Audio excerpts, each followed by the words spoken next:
guys, good morning. Ayan, mainit na naman ang ating panahon guys, kaya mag-iingat tayo ngayon paglabas-labas at napakainit. Ayan o, nakakalabas pa tayo ngayon kasi masarap pa ang umagang pagbilad-bilad.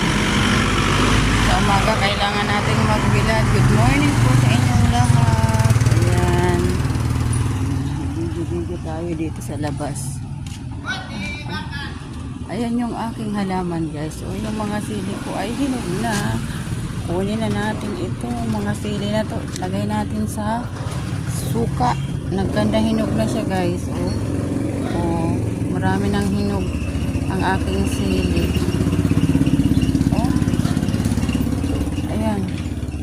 Hinog na siya. Ang tagal na nitong sili ko na to dito. Namunga pa rin siya kahit yung dahon niya iba na kasi ang init na. O yan guys, ang dami. Ayan yung aking halaman guys. Nagbubunga siya. Ito yung bunga niya. Tapos nag-iibang kulay niya. Nag-purple, nagre-red. Ayan. Ganda na ulit. Thank you for watching.